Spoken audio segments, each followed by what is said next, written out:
தோழர்களை வணக்கம். இன்னைக்கு தமிழ்நாட்டில் தளபதி விஜய் அவர்கள் 108 இடங்களை பெற்றுவிட்டு அறுதி பெரும்பான்மையை நிரூபிப்பதற்காக கவர்னருடைய வீட்டுக்கு சென்று போராடக்கூடிய ஒரு சூழல் ஏற்பட்டது. அவருக்கு தேவை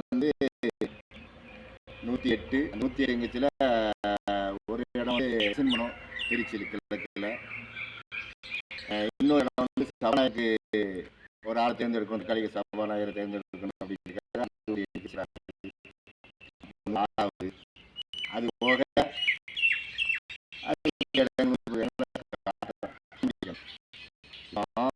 என்ன நடக்குதுன்னா, காங்கிரஸ் விஜய் வெற்றி கழகத்துக்கு ஆதரவு கொடுத்தாச்சு 5 பேர். அப்போ 106, 5, 111,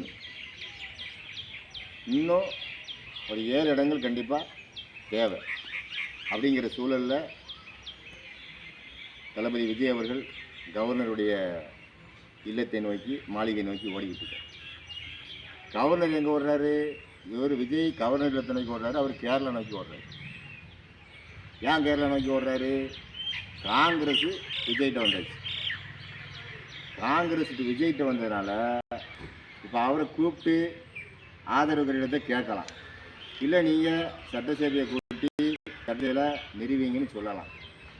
ரெண்டுக்கும் வழி இல்லாமல் 8ஆம் தேதி வரை தான் டைம் கொடுத்துட்டார். இன்றைக்கி மே 7, நாளைக்கு 8. மே 8க்குள்ளே நீங்கள் நிரூபிக்கணும் அப்படின்னு சொல்லிவிட்டு எங்கே போகிறாரு? கேரளாவுக்கு போகிறார். அப்போ இதில் ஒரு அரசியல் உள்ளீடு என்ன இருக்குன்னா, மேலிடத்தினுடைய அழுத்தம் வந்துட்டு. மேலிடம் இது பிஜேபி, மத்திய ஒன்றிய சர்க்கார் கிட்ட இருந்து அழுத்தம் வந்துட்டு. காங்கிரஸ் கூட எந்த அரசு கூட்டணி சேர்ந்து அமைச்சாலும் அந்த அரசை அமைக்க விடக்கூடாது, பலவீனப்படுத்தணும் அப்படிங்கிறதுல கவர்னர் உறுதியாக இருக்காருங்கிறது தெளிவாக தெரியுது. இதுக்கு இடையில் 2 திராவிட ஜாம்பவான்கள் கிட்டத்தட்ட ஒரு 60 ஆண்டுகளுக்கும் மேலாக எதிரும் உதிருமாக இருந்தவர்கள், திராவிட சாம்ராஜ்யம் திமுக, அண்ணா திமுக. இப்போ இவங்க ஒன்று சேர்ந்துடலாம், நம்ம ஒன்று சேர்ந்து ஒரு ஆட்சி அமைச்சிருவோம், முதலமைச்சராக பழனிசாமி வச்சுருவோம், திமுக ஆதரவு தந்துடுவோம் இப்படின்னு ஒரு செய்தி இப்போ சமீபத்தில் ஓடிட்டு இருக்கு. பெரிய ட்ரெண்டா. சேர்ந்தாலும் சேருவாங்க, சேர்ந்துக்கிடுவாங்க. ஆனால் அறுதி பெருமானம் என்ன செய்ய முடியாது, காண்பிக்கக்கூடிய சூழல் அவங்ககிட்டையும் இல்லை. ஏன்னா கூட்டணி கட்சி கூட்டணி தர்மத்தை மீறி மார்க்சிஸ்ட் போக மாட்டான், பிஜேபி அதிமுக கூட்டணிக்கு போக மாட்டான், விடுதலை சிறுத்தைகள் போகாது, காங்கிரஸ் இங்கே வந்தாச்சு. அப்படிங்கும்போது அவங்க எப்படி அறுதி பெரும்பான்மையை காமிக்க முடியும்? ஆனால் அப்படியும் ஒரு சூழல் உருவாகி ட்ரெண்ட் ஓடிக்கிட்டு இருக்கு. திமுகவும் அதிமுகவும் 2 எதிர் புருவங்களும் ஒன்று சேர போய்கிறதா பாருங்கள். சேர்ந்தாலும் சேருவாங்க. ஏன்னா இவங்களுடைய தாரக மந்திரம் சமூக நீதி, அரசியல் நீதினு சொல்கிறதாங்க. எல்லா பிஸ்னஸ்லையும், கனிம வள வியாபாரமாக இருக்கட்டும், அரசு ஒப்பந்தம், எல்லாத்துலேயும் இவங்க 2 பேருடைய பங்கு, கூட்டாளிகளாக பங்கு சேர்ந்து தான் அவங்க அரசியல் பண்ணிகிட்டு இருக்காங்க.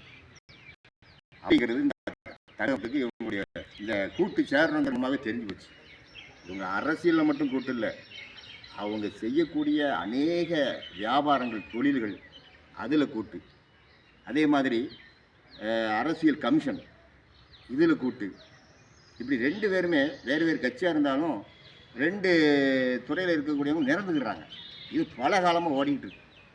இப்போ தான் வெட்டு வெளிச்சது வருது, நாங்கள் 2 பேரும் சேர்ந்து கொள்வோம். அப்போ என்ன அர்த்தம்? இது வரைக்கும் வியாபாரத்தில் பங்கு, அரசியலில் பங்கு, தொழிலில் பங்கு, ஷேர் மார்க்கெட்டில் பங்கு, எல்லாத்துலேயும் பங்கு அரசியல் பண்ணவங்க நாங்கள் பங்கை இனி பிரிக்க விட மாட்டோம், இந்த பங்கு எங்களுக்கு தான் வந்து சேரணும், வேறு ஒரு ஆட்சி அமைச்சு அந்த பங்கு அவங்களுக்கு நாங்கள் போக விட மாட்டோம் அப்படிங்கிறது அவங்க அழுத்தமாக இருக்காங்க.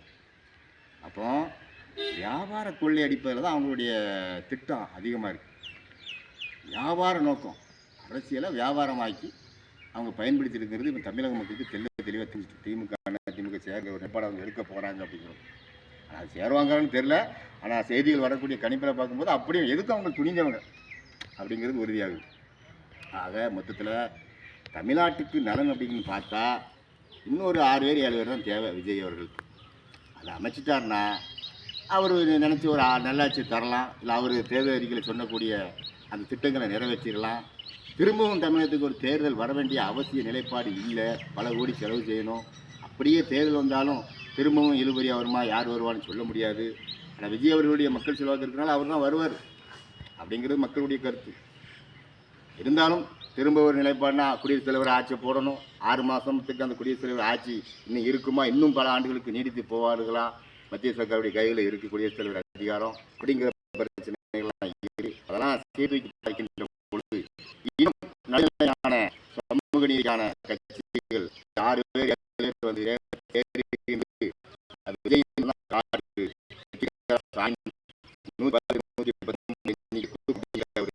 அழுத்தம் நிறைவாகவே தெரிகிறது அப்படிங்கிறது மக்களுக்கும் தெரிகிறது, அரசியல் பார்வையாளர்களுக்கும் தெரிகிறது. ஆக கூடிய விரைவில் இந்த இரு திராவிட தீய சக்திகளுடைய சக்திகள் ஆதிக்கத்தை மீறி விஜய் அவர்கள் தமிழகத்தின் முதல்வராக வருவார் என்பது என்னுடைய கருத்து. அரசியல் பிழைக்காக